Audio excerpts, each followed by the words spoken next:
Yep.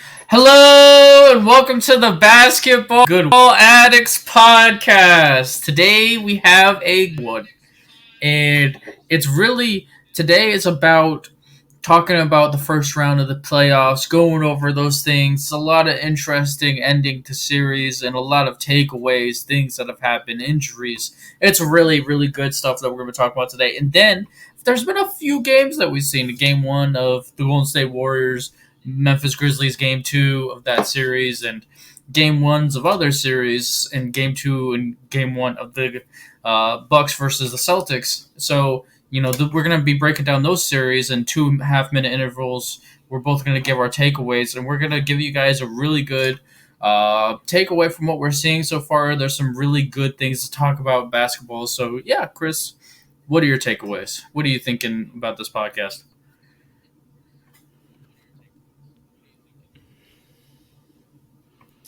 Well, possibly from like last week, I know that I won a couple bets. I won a couple bets with the Dallas Mavericks beating Utah. Mm-hmm. I don't know why somebody decided to bet against me, but they did, and hey, I won. Also, I won a recent bet with the who was the other team? Oh, Yeah. Memphis Grizzlies beating Yeah. Minnesota. I won a bet on that one too. Yeah. So I use my powers for evil. So That's what? funny. Yeah, they put him away. I think that's a good transition to the Timberwolves Grizzlies. What's your 1 minute takeaway from that series?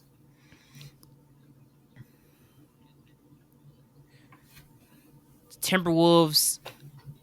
How do I put this? I'm gonna try to make it a minute. Okay, so the Timberwolves are like Yeah. they're close.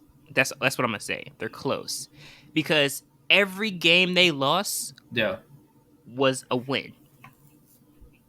There are a lot of things they can take away from these games moving forward, and just know that for what it's worth, the Timberwolves, you have a Mm-hmm. bright future. You're better than what you think you are. It just takes a little bit of confidence because you blew so many leads. Like this was definitely Mm-hmm. your series to lose and you lost it. I don't know if that's a coaching or a personnel problem, but you've blew so many leads. Every game that you lost went down to the wire. You had a lead going into the fourth quarter and going into the third quarter. They started to chip away at the lead on the third Yeah. quarter. Had a lead going into the fourth quarter and lost the game. How many winning layups Yeah. did Ja Ja had great make? games. Two. He had great games, but these were your games to lose, and you lost them. I don't believe. I'm a wholehearted believer in Mm-hmm. the Memphis Grizzlies. I think they can make it far, but the Memphis Grizzlies did not beat Yeah. the Timberwolves. The Timberwolves beat I themselves. think that's a great takeaway. I really That's my think that take.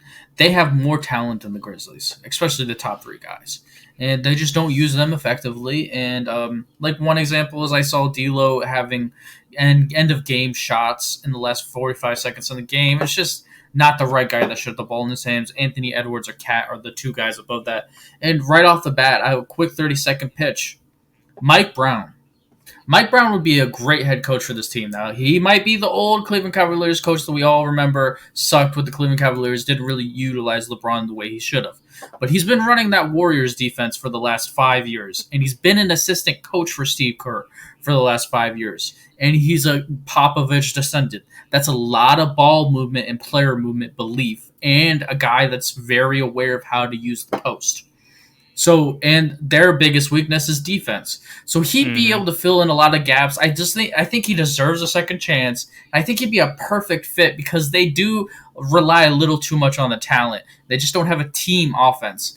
And I think he could bring in the right people around him to be the passing, to be the good defenders. I really believe that that would be a good fit. So I think it should be a coaching change, and he can bring a GM from the Warriors or the Spurs. That's somebody in his assistant GM or whatever you want to use as an example, and they could be a good team. That's my takeaway.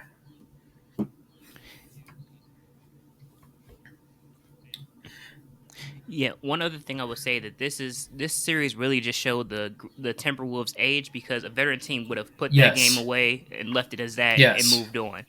All these games were winnable. It's just that they were just too young. They were too young Yes. for the bright lights. but now they a little bit. They got a year under their belt together. You know what I mean? Now they can go back next year, and they'll be a different team next year. Now they'll know. Okay, we made these Yes. mistakes. Now we have to improve on this. They know what they have to improve on. They know what mistakes they have to. I mean, what they have to focus on next year going into the season in order to not have to fight, so much to maintain these leads that they have. Like I think it was like a 25 Mm-hmm. point lead, 39-point lead, blown leads. These are games that you have won. You've been winning it since the first quarter, since tip off, Yeah. and you lose the game in the last couple minutes. That's just Yeah. age. I That's agree. just being too young for the Yeah. spotlight. I agree. So let's shift gears here and let's talk about the Warriors versus the Nuggets series. I don't want to talk about the Warriors versus the Nuggets series. I don't want to talk about it.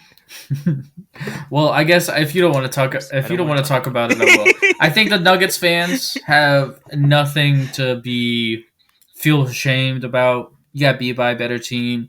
Jokic, Jamal Murray's coming back next year. This will be gonna be a good top four powerhouse in the West next year. So, I feel like there's nothing bad about that. And what we were saying this whole year about the Warriors being the best team in the NBA, we're getting shown that we're very, very correct. We had them number one on the power rankings as soon as the year started.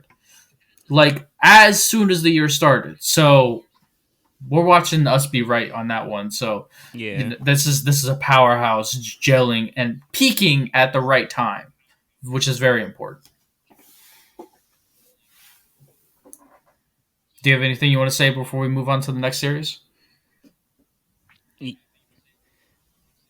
No, just Golden State's a Yeah. powerhouse. I mean, like you said, we don't have nothing to be ashamed of, but I still I wanted them to go far this year. I did, and then injuries Uh just huh. messes all up. Yeah. And now I'm gonna be like, we're just waiting for Jamal Murray to come Yep. back. So Yep. I guess. Yeah, I completely agree. All right, so let's kick it to the 4-5 match at the Dallas Mavericks versus the Utah Jazz.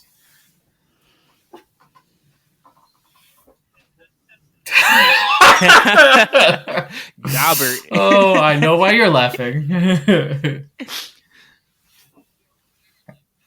Rudolph Yeah. Gobbert. Oh my god. Lob threat? Where? Oh my god. Defense? Not Can't play existent. him on the floor. Donovan Mitchell. You got he's Yeah. unplayable. Donovan Mitchell, please. Please, I'm begging you. Go. Go. Go. Yeah. Go now. Go now. If they say it's between you and Gobbert, say that you're better than Gobbert. Throw a I couple just don't water in think his I'm a face and good fit leave. Like, here. Gob, leave. Leave. Uh, that would be Leave. hilarious. Go home. Go somewhere else. Anywhere. Leave Utah Mm-hmm. where they are. Don't Yeah. ever come back to Utah.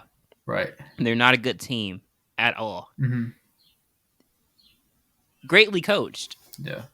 but not a good team. Definitely not a good team. Dallas, though, on the other hand, surprise, Mm-hmm. surprise. Luka's great, and when Luka was out, who the hell is Jalen Brunson? When did this happen?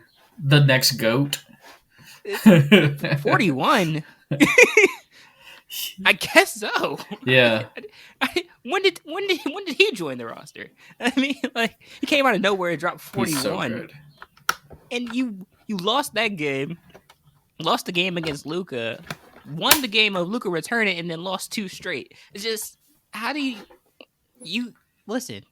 The ceiling for the Utah will always be Mm-hmm. a first to second round exit. That's the ceiling. They will never get any further as long as they have the same personnel because they Yeah, refuse to I change.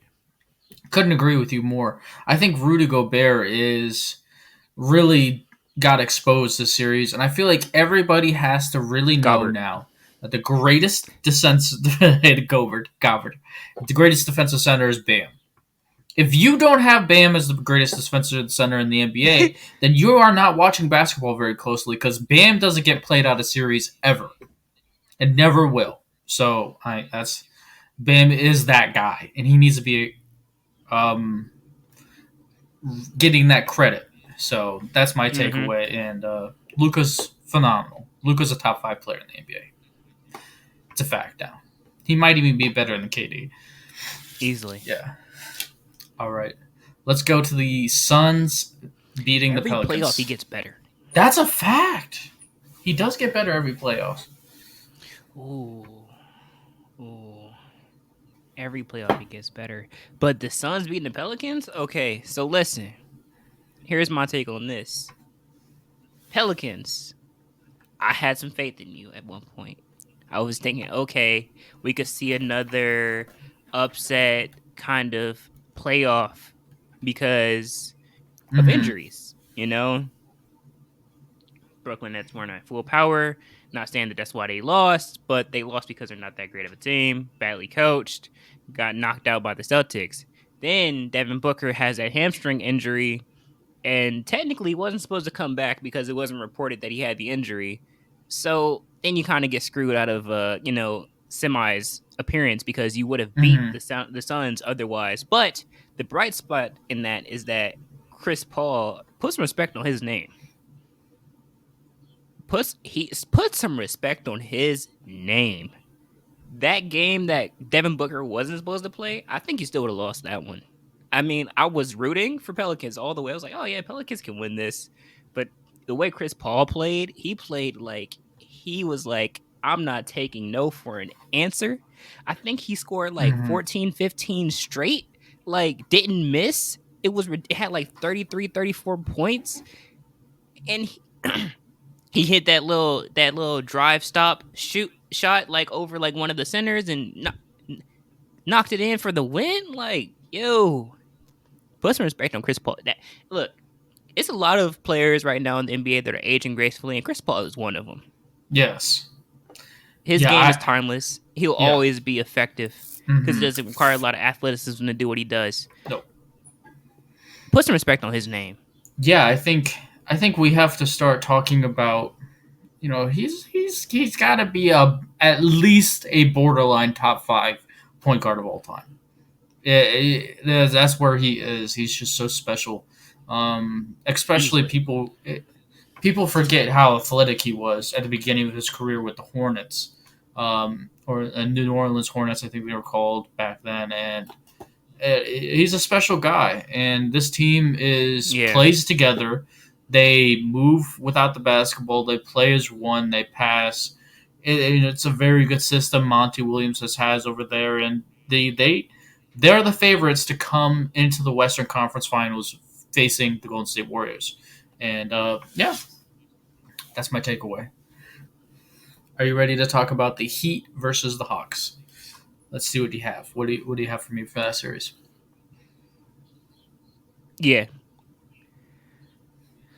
Um I was expecting the Hawks to at least possibly take a game or two. I'm Mm-hmm. kind of disappointed just in I mean, because this team was I mean, I had a lot of expectations for this team, Mm-hmm. but they just did not shake out how I thought they would. So they Yeah. would, and Heat really just they punched them in the chest. It took their heart Mm-hmm. early. And they just couldn't come back from that. I Yeah. mean, they didn't get swept. The only team that got swept is Brooklyn Nets. But still, it's just I would say you got to go back to the drawing board on that. Mm-hmm. Maybe it's time to package some of those young guys up and try to move and get a veteran Yeah, I've piece. been saying that for a while, talking about how they could have paired guys for a Beal. Like, you compare Yeah, a lot of young. They have a lot of young talent on that team. So I completely wholeheartedly agree with you with that statement, Chris. And I really think that they just need more defensive consistency. They were very injured most of the season. They didn't really have a lot of their defensive pieces. John Collins, DeAndre Hunter, Clint Capella in the playoffs. So, I mean, those are the top 3 best defenders on the team, point blank. I mean, to be completely straight with you. So, um, yeah, it's going to be a good team moving forward. They got a lot of young growth, and the Miami Heat are a really good team in the East. Really good. Let's go to the 4-5 matchup was yeah. the 76ers versus the Raptors.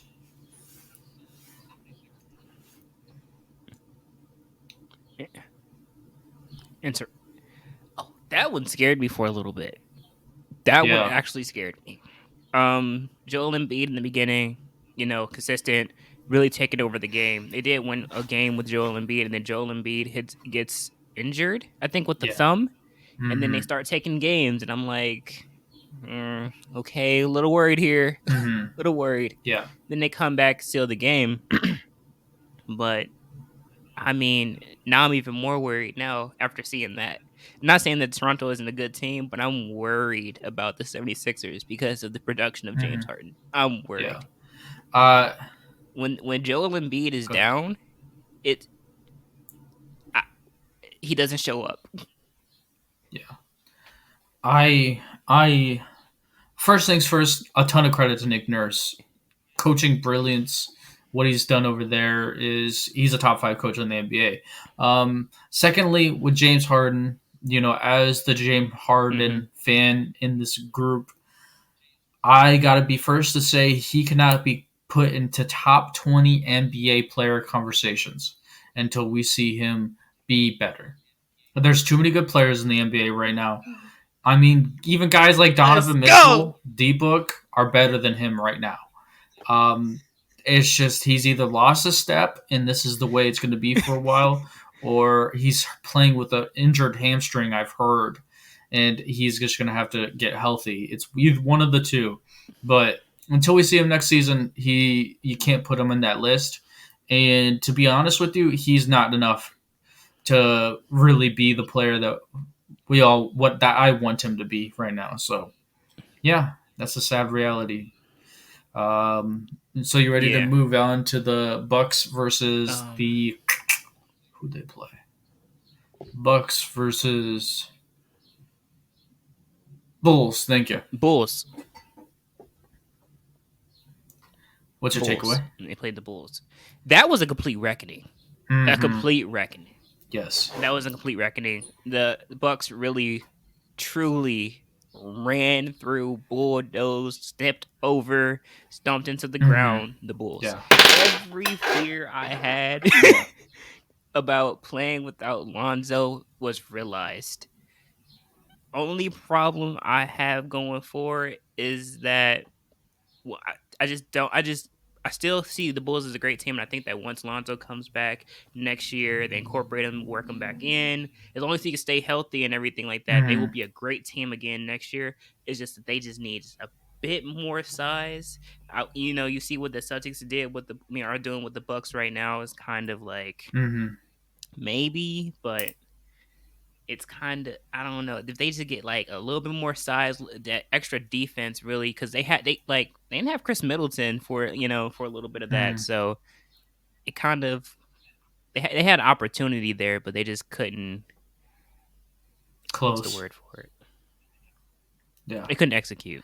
There it I is. think when we're talking about the Bucks, this is Yeah. a very good team that's very confident after going to the NBA Finals and winning it all next last year, and they're the team a team to watch out for in the East right now. And I'm gonna wait, and put what I really want to say on hold for the Boston Celtics Milwaukee Bucks matchup, which we have Boston Celtics versus Nets, the last matchup before we talk about the actual playoff series that are going on right now. What's your takeaway?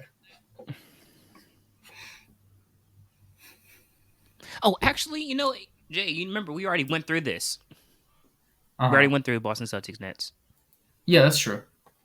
That's when I Because had said that Katie was. We remember we went through and said Katie was in top 10. yeah, yeah. Oh, I would say not top five. I'd still have him in the top 10, but you can have your opinion on that one. All right, you ready for this? Suns versus Mavericks. Go. Let's hear Right. it. Yeah. What's your take? I've been okay. So far, I know that Mm. I'm about to sound very crazy, right? But I've been picking upsets all the second round. That's where my mind is going. So once you hear that, look if you can see Jason's face right now, it's all upsets. So I'm saying What? Dallas in 7. Oh, oh, oh, oh, oh. Chris with the hot takes. Let's hear it. You just made this very interesting. I like it. That Dallas in 7. Dallas in Okay. 7. Um, we're still working on the. I'm gonna say you got to put respect Facts. on Chris Paul for sure. Facts. Put respect on DeAndre Ayton. Put respect on that whole entire team. They have it all. But I just think that sometimes it comes a point in a great player's career where they rise above Mm-hmm. adversary. I mean, adversity. And I think that this might be the biggest challenge of Luka Doncic's playoff career so far.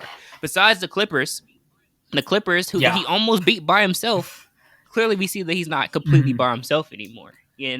So this is the time where you have to really galvanize the troops and really lead them Mm-hmm. somewhere. Yeah, the Phoenix Suns are definitely a powerhouse for sure. They've Facts. been here before. They have a lot of they have championship Veteran. experience. They want to go back. Mm-hmm. They're hungry. They're willing, and they're one of the best teams in NBA right now. But it comes a time in a great player's career where they have to overcome adversity. LeBron had to overcome the Spurs. You know what I'm saying? Steph had to overcome Mm-hmm. LeBron. It happens. Bucks never didn't have to go through LeBron, but you know what I mean. Like this has to Yeah. happen. So I think that this is Luka's moment. He always plays up to his Yeah, it's competition true. in the playoffs and exceeds That's that at so some true. point. That's such a So good I point, just I Chris. have a feeling that it's gonna that he's just every playoff he really activates playoff Yeah. mode. Like he really up jumps up. Yes. Luca had Yes, 45 he the first did. game. Yeah. You don't think he's not going to try to match that, do it better? Like he comes up to the level of his competition, and Yeah. that's a great sign of a competitor and a Yeah. winner because he wants to win. I can see them possibly going seven. Okay. I I don't see think it that was being a a 4-0 sweep. I think that's a great take. You know, I love Luca. I think he's a top five stamped player in the NBA. And we start talking Luca versus KD, he's that guy. He's better than Kevin Durant. Um, I think it's going to go in five, and the Suns are going to win for a few Yeah, reasons. First things first, DeAndre Ayton has quietly developed good enough post skill to expose small ball, and they're committed enough as a team, giving him post touches. That's actually a factor. And the style the Suns play is such a steady style. They get to the same amount of points per game. They play in very efficient basketball. It's just not a good matchup for a team that only has one star and lives off of one player.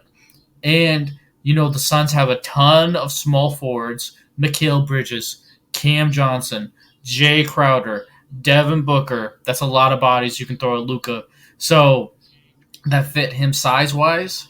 So I just don't see the Dallas Mavericks being able to expose them schematically like they did against Rudy Gobert, because Rudy Gobert couldn't make you pay on the offensive end like DeAndre Ayton can for playing small ball. So that's where I don't really think yeah, they have any weaknesses that the Mavericks can expose. That's why I think it'll go five. But I think we will all see every single game why Luca is that guy and why Chris's take just now is not that crazy because how special Luca is. So he's really making the argument to be, I am the best point guard in the league. You have to start talking. It's like him or Steph, and man, is it close. He's pushing Steph Curry, who I think yeah. might have a conversation for the best point guard of all time. So this is the kind of realm that he's entering into, which is special. We're watching the growth of one of the greatest players in the NBA. All right, you ready to move it to the Warriors versus Timberwolves, Truly. Chris? Let's see what your take is.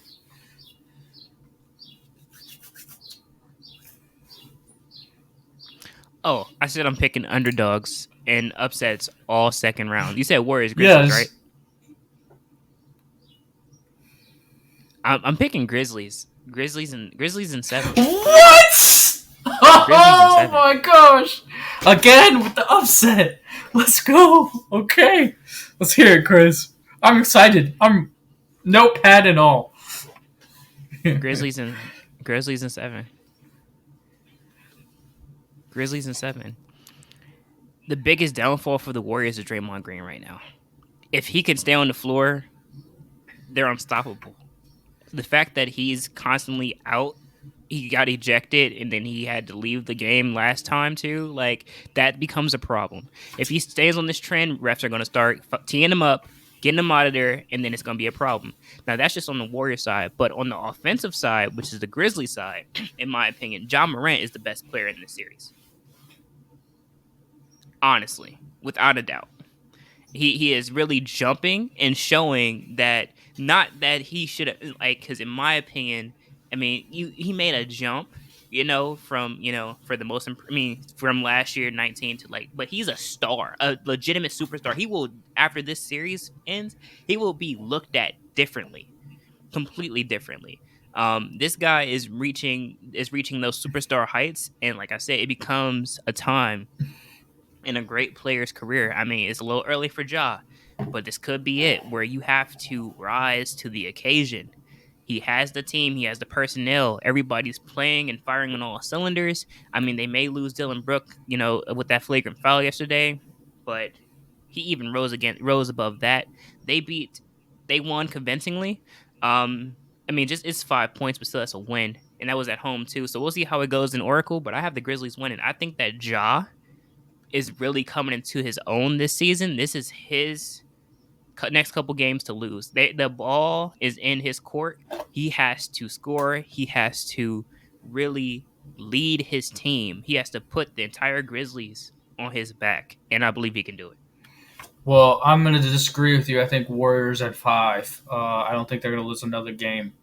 I think home court. You got to real. I think the Grizzlies had home court for those last two games, so I think they were bound to win one. And the Warriors still have the home court edge, and we all know how crazy that Warriors home stadium advantage is. Steve Kerr is going to coach circles around the Memphis Grizzlies coach, and I would disagree with you. I think Steph is still the best player in the series, and I think the fact that they won and he still scored that many points by only 5 is my indicator to say he's not going to score more than 40 every night.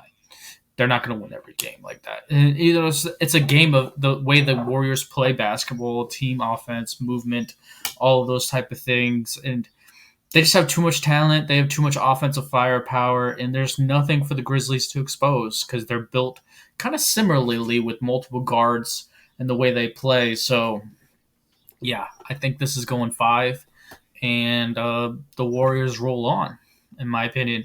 And I have some really cool stuff that I want to say about movement offense that I've noticed about the teams that are going to make the NBA Eastern Conference and Western Conference Finals, but we're going to save that for next podcast. I just finished Steve Kerr's book, so I'm like thinking about these things. So, yeah, let's go to the Miami Heat versus the 76ers.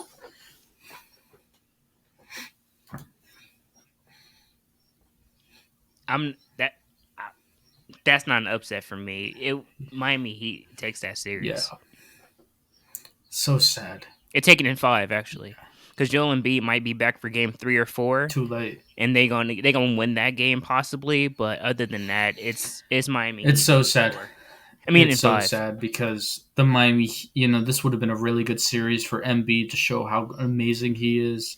It's so sad that we don't get to see him get that challenge, but the 76ers are nowhere close to the Miami Heat without Joel Embiid. If they're going to win every single game without him on the floor, and I agree with you. It's going to go 5. And the Miami Heat are a very, very good team. They have a very consistent level of offense they hit and defense. And a team like the 76ers without Embiid is no chance. Are you ready for the Bucks versus the Yeah, Celtics? couldn't agree more.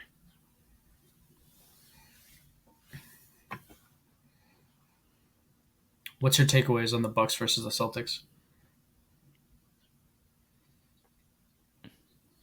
Oh, okay. So I'm picking underdogs, right?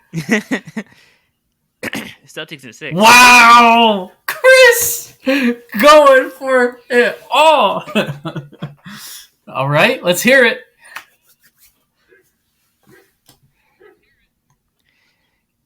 Giannis will be honest. We know this. He's going to be anywhere from 20 to 40 points. That's just like that's Mm-hmm. really his ceiling. You know, he's not going to drop below that. I don't think the defense will ever be good enough to make him go below that.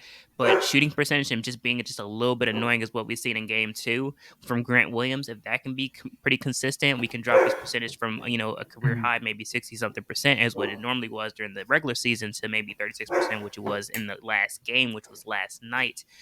We will see that the Celtics can overcome as long as we can get a Jalen Brown, Jason Tatum Mm-hmm. combo like we saw last night. Even something close to that, they don't have to drop 59 points together, 100 something points, combined. They don't have to do that every night. But as long as they can reach like the high 30s, together, have that kind of output, they're going to beat this team. As long as Chris Middleton doesn't come back. That's the difference maker.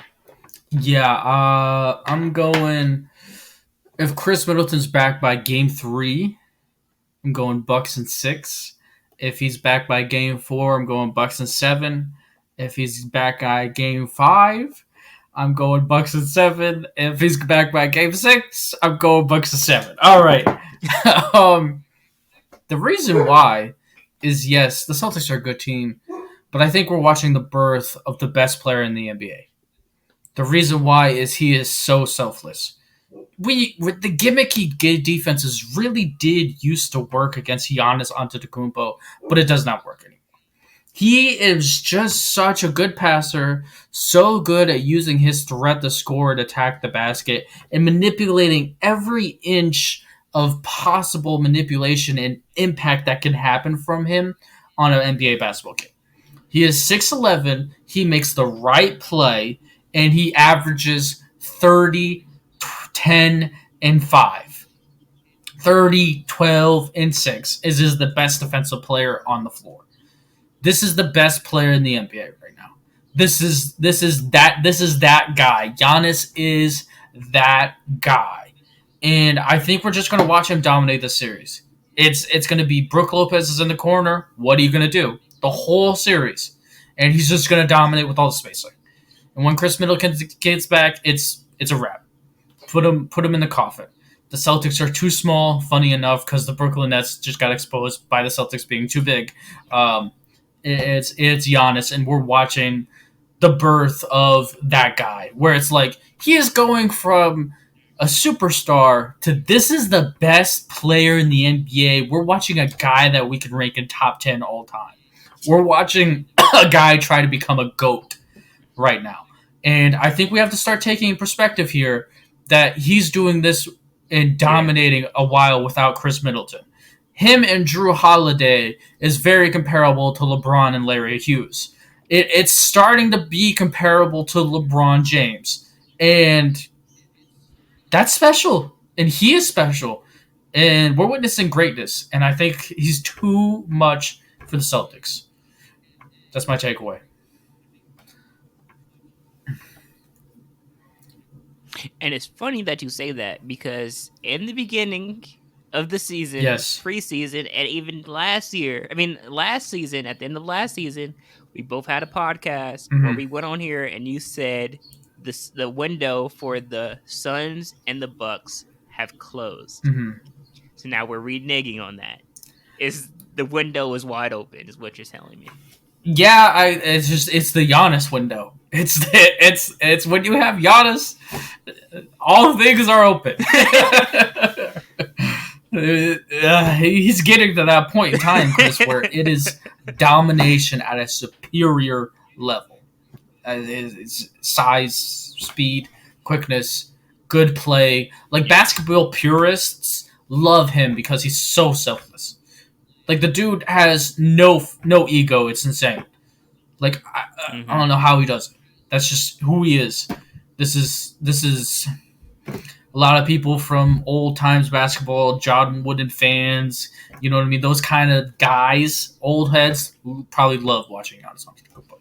Um, so we have a little more time than I thought at this point in time. So let's talk about who you think would win in your Western Conference Finals, and talk about who I think is going to win in my Western Conference Finals.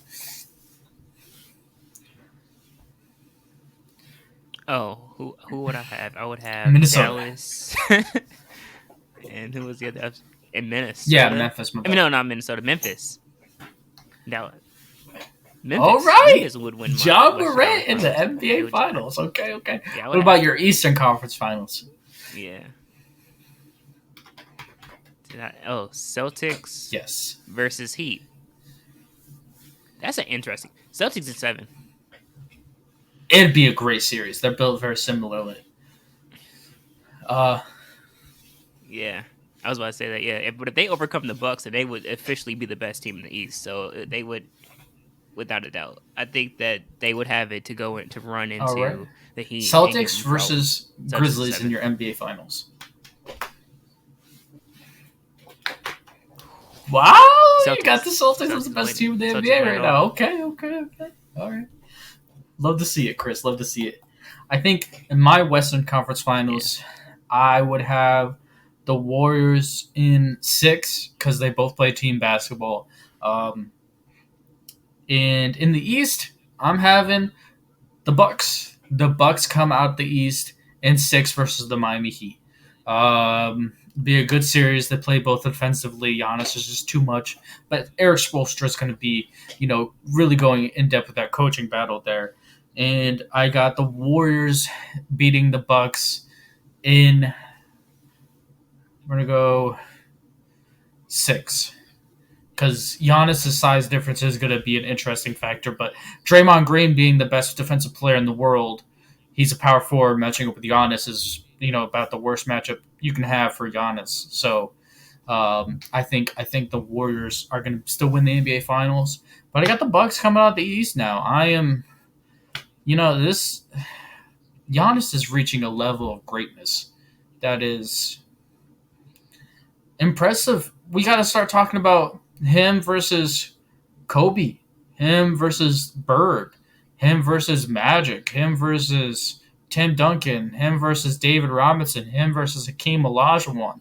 Like these conversations can be started to be had.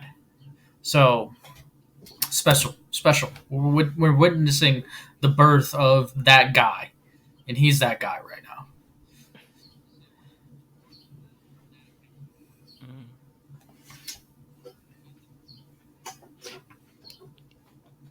Quick little side note. Did you know that Steph Curry has never played LeBron at full power, and when he did, they lost? Well, I'm talking about like fully, like the full team. Like the first time they won, no Kyrie, no Kevin Love.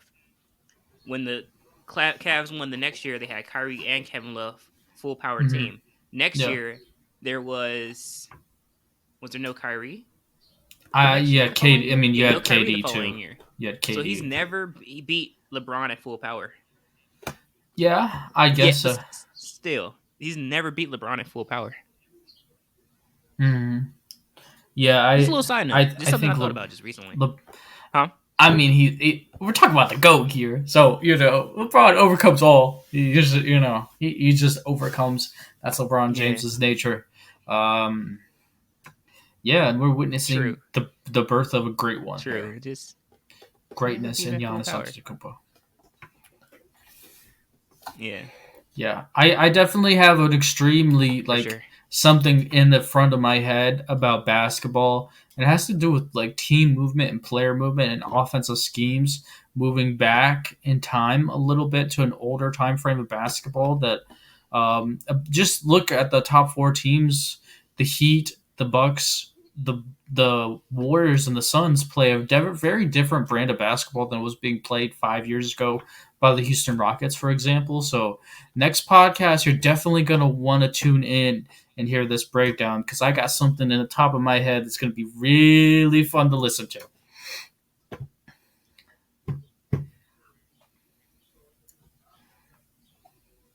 That's a fact. You always want to tune in because you know what? You heard it here first, and I we'll be mean, right. we said at the beginning of the season the Warriors were that team, so We were it right. is what it is. Well, do you have anything else you want to say, Chris? Yeah.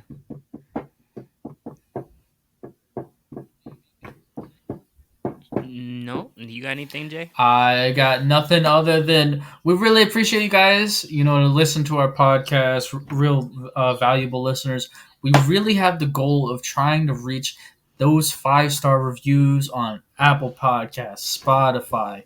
We're really trying to read these things. We're trying to grow our community, grow the people that listen to our podcast, and we're always trying to have a group that you guys can talk to and other people you could talk to with basketball. And it's going to be a natural group that's growing. So we really appreciate those reviews and downloading the podcast and likes and listening to everything. You know what I mean? We really appreciate you guys.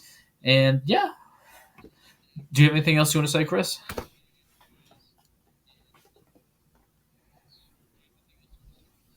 Nope, just thank you all for listening. Thank you for tuning in every time we drop something. Thank you for commenting and liking and just being a big supporter. Yep. Thank you for